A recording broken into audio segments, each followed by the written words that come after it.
Болотов Альберт Васильевич, Алматы энергетика институтының тұңғыш ректоры, жоғарғы оқу орнының бастауларында тұрған, 200-ден аса түлекті, 42 кандидатты және 9 ғылым докторын оқытқан. 1934 жылдың 15 қыркүйегінде Алматы қаласында өмірге келген. Техника ғылымдарының докторы, профессор. 500-ден аса ғылыми әдістемелік еңбектерін жариялаған. Қазақстан Республикасы президентінің алғысына ие болған, атап айтқанда құрмет грамоталары, төсбелгілер және медальдармен марапатталған.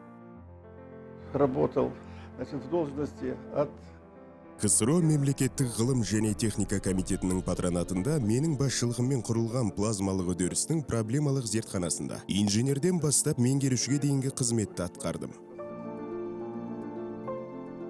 Авторды алыс шетелде танытқан алғашқы өнертабысының бірі плазматрон. Қазір алғашқы плазматрондардың ұрпақтары ғылыми техникалық үдерістің соңғы бағытын ұсынатын ондаған технологиялық үрдістің негізі болып табылады және бүкіл әлемге кеңінен танылған.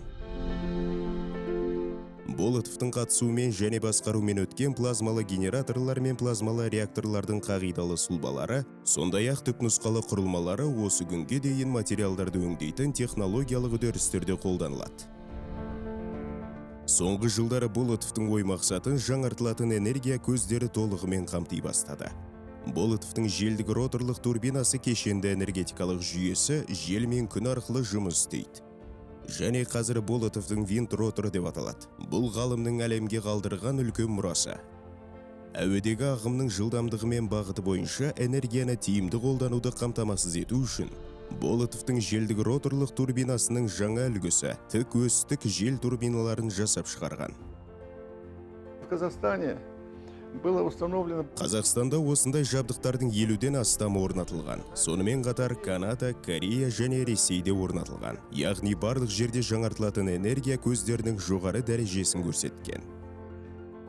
Турбина Қазақстанның инновациялық бренді ретінде танылды. Ұлы дала энергиясы қаз жел қуат. Болотовтың желдік роторлық турбинасы жәдігері секілді. Экспо 2017 халықаралық көрмесін өткізген кезде Нұр-Сұлтан қаласында миллиондаған қонақтарды күтіп алды.